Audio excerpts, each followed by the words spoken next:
जय जगन्नाथ पिला माने ओ ट्रिपल एस रो जो दुई दुईटा रिक्रुटमेंट थिला 2025 रो बहुत पिला डाउट अच्छी जे जेहेतु डेट चेंज हो सारी आपंकर आप्लिकेसन फॉर्म फिलअप रो डेट 29 गोटे थिला आ गोटे 30 रो थिला किंतु वर्तमान ताहा पोस्टपोन हो सारी जोटा कि 7 जनवरी 2026 को आपन क्लीयरली एठी देखि पारथिबे। तो पिला डाउट अच्छी जे एज केबेठू मागिबो जेहेतु 2026 रु अप्लाई हबो तो एज केबेठू मागिबो बहुत पिलांकर क्वेरी थिला। तो पिला माने देखंतु एज आपणकर जेहेतु शॉर्ट नोटिस 2025 डिसेम्बर रे आसीची ओके डिसेम्बर 24 तारिख दिन आसीची तेणुक आपणकर एज 2025 जनवरी 1 रु ही मागिबो जमा भी वरी हबार किसी कारण नहीं। तो ये जो पोस्टपोन है तार भी रिजन अच्छी आपणकर आउ किसी पोस्ट पिला माने आड हवा को जाउछि ओ ट्रिपल एस रो जो VAW RI ARI सी गोटे रिक्रुटमेंट रहिला आउ फॉरेस्ट गार्ड आउ गोटे रहउछि एक्साइज कांस्टेबल सी गोटे रिक्रुटमेंट। तो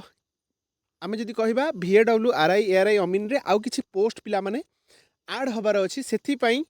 रिक्विजिशन जो जाइथिला तार प्रोसेस सरी नथिला। सो 7 जनवरी 2026 रे आपनकर एप्लिकेशन स्टार्ट हबो ता पूर्व निहाती भाव नोटिस देखा मिलिबो कोउथिरे केते पोस्ट अछि आउ आपण एटा धरि कि चलंतु जे पाखापाखि 5000 पोस्ट ओके 5K जोटा कि आपनकर कंबाइंड रिक्रुटमेंट एग्जामिनेशन ने आसुची VAW RI ARI अमीन जे SFS ICDS रे आउ गोटे जो रही फॉरेस्ट गार्ड आउ एक्साइज कांस्टेबल से पाखापाखि 1518 टी पोस्ट रही ओके ए दुईटा पोस्ट आपनकर आसवाक जाउछि। तापरे ई जो एप्लिकेशन फी केते रहिबो पिला माने देखंतु जदि देखिबा पूर्व रूल आपनकर पूर्वरु जो आपण एप्लिकेशन पकाउथिले O triple S O double S रे तार 100 टंका थिला ओके ता उठा जाइथिला जोटा कि 2022 अमेंडमेंट रे GAPG रो। तो जेहेतु CGL आपनकर जो रहिछि एबे बाहर थिला 1576 पोस्ट पई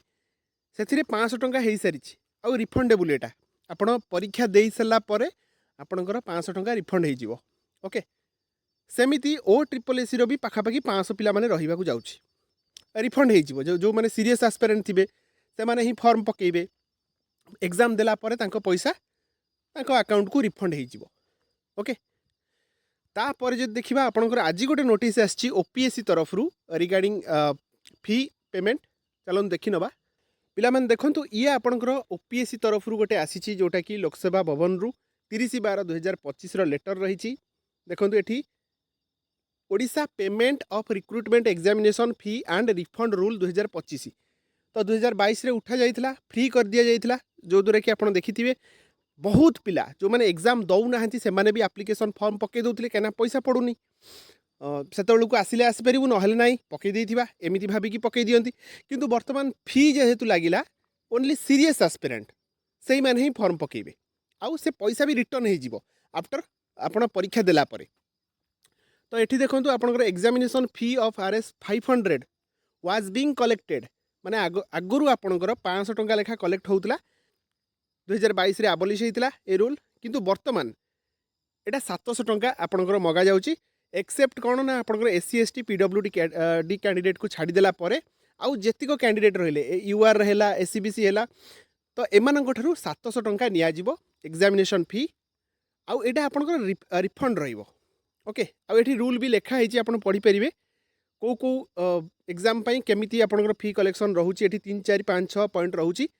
आपण को ए PDF टी मु टेलीग्राम रे दे देबी पढ़ी परिवे। तो एतिकी थिला अपडेट पिला माने आशा करछि आपण माने क्लियर हे सार थिबे कोन रूल रहिची कोन चेंज हेची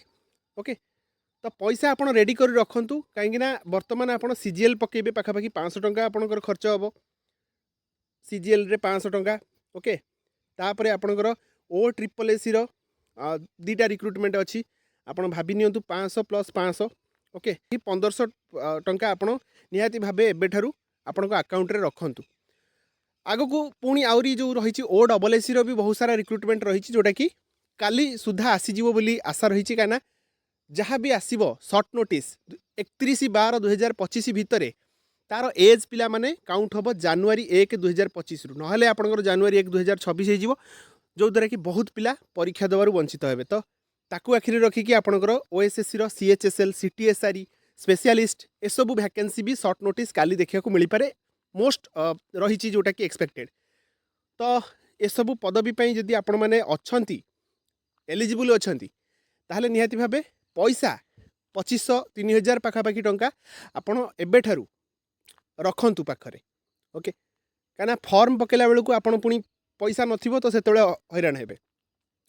तो बर्तमान सफिशिएंट अमाउंट रो पैसा रखंतु न्यू ईयर अच्छी खर्च करंतु किंतु